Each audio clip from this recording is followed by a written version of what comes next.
L'objet de cette activité d'abord, c'est de réfléchir sur la tenue des finances publiques de 2012 à 2018, parce que nous, on considère dans le centre de recherche que l'université doit être au cœur des débats de démocratie.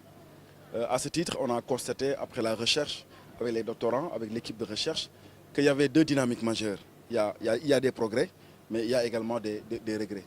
S'agissant des progrès, nous avons considéré qu'il y avait une revalorisation des indicateurs budgétaires et macroéconomiques, parce qu'il faut dire qu'en 2011-2012, il y avait une sorte de dépréciation des indicateurs budgétaires qui étaient un peu au rouge. Mais aujourd'hui, vraiment, ces indicateurs ont connu un certain renouveau. C'est le cas du déficit budgétaire qui était de 6,7% et 8% en avril 2012, qui est aujourd'hui, qui tourne autour de 3%. C'est le cas de l'inflation qui est maîtrisée. Le solde budgétaire global est également maîtrisé. Donc, on considère qu'il y a des progrès sous cet angle. Il y a également des réformes de gouvernance. L'OFNAC a été instituée, la déclaration de patrimoine a été instituée également. Et la réforme constitutionnelle, déjà de 2016, a apporté beaucoup d'innovations dans le sens de renforcer la gouvernance financière. Donc, il y a vraiment des progrès dans la tenue des finances publiques. Les inégalités se mesurent à deux niveaux. D'une part, on a constaté que les dépenses allouées, malgré les programmes sociaux, les dépenses allouées au secteur services sociaux de base sont encore faibles.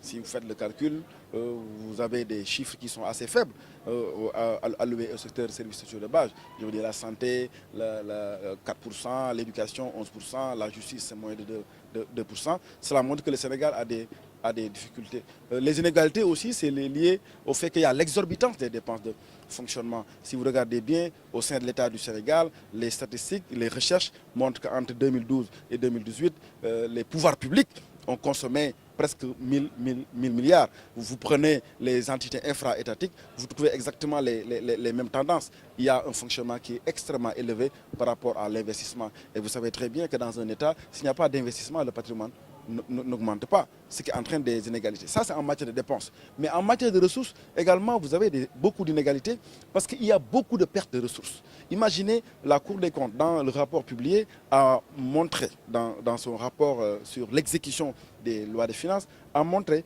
qu'entre 2012 et 2006, il y a presque plus de 950 milliards de restes à recouvrer. Ça vous donne une idée des restes à recouvrer. Il y a également beaucoup de pertes de recettes liées à des politiques d'exonération fiscale qui ne sont pas souvent rationnelles. C'est 588 milliards en 2014 dans le dernier rapport officiel publié par le ministre de l'économie, des finances et du plan. Dans tous les programmes des candidats, la question des finances publiques revient.